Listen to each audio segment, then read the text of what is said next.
Shalom. I'm here in the Hinnom Valley, the Valley of Gehenna, which is known in Jewish theology and in Jewish history as the Valley of Hell. So why is the Hinnom Valley called the Valley of Hell? There's a very interesting answer to that question. The Hebrew Scriptures record in both Kings and Chronicles that this valley, the Valley of Hinnom, Ben Hinnom, the sons of Hinnom, that it was in this valley that Moloch was worshipped, the Canaanite god Moloch, and children were sacrificed through the fire, put through the fire as a sacrifice to the foreign gods. This valley runs along the southern end of Jerusalem and was notorious for idolatry and for base practices that are so offensive to the Jewish people, so offensive to the God of Israel, that judgment would indeed come. Judgment is promised for the Hinnom Valley, for the Valley of Gehenna. Hinnom in Hebrew, Gehenna is the Greek form, and either you call it Hinnom or Gehenna, either way it's Hell Valley, and judgment is promised in the book of Jeremiah, and you don't even get far in Jeremiah to see the judgment, chapter 7, verse 31, which is God's condemnation. They have built the high places of Topheth, which is in the valley of the son of Hinnom, that's Ben Hinnom, to burn their sons and their daughters in the fire, which I did not command, and it did not come to mind. Therefore, behold, days are coming, declares the Lord, when it will no longer be called Topheth, or the valley of the son of Hinnom, but the valley of the slaughter. For they will bury in Topheth, because there is no other place. The dead bodies of this people will be food for the birds of the sky and for the beasts of the earth, and no one will frighten them away.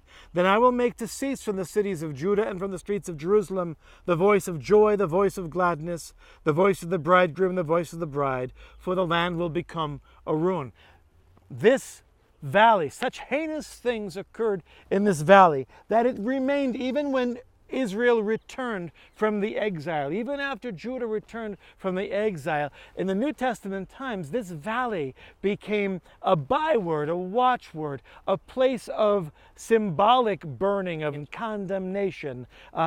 Hell, in other words. Jesus refers to this valley, in a sense, a place where the fire is never extinguished, the worm never dies. Sources tell us, and we're not exactly sure exactly how reliable they are, but for a long time a lot of people have believed this, that the refuse from temple worship, the carcasses and the refuse from the temple sacrifices would be dumped down here. In other words, this was the giant temple garbage dump when the second temple stood, the temple of Herod, the temple of the New Testament.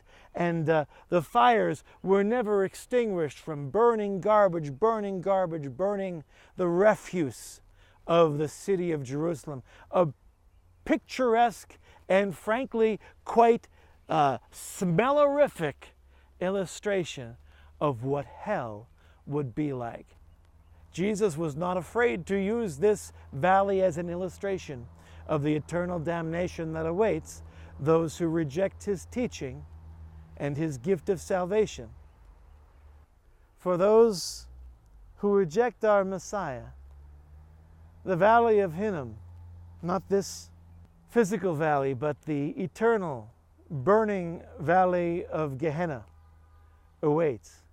I'm not one to preach a lot of hellfire and judgment, but Jesus spoke of this, and if it's good enough for Jesus, it's good enough for me. So I'll make this exception right now to tell you that unless you turn and give your life to the Messiah, believe that he is indeed the one whom God has sent in fulfillment of the Messianic prophecies strewn throughout the Hebrew Scriptures, you will in no ways be saved.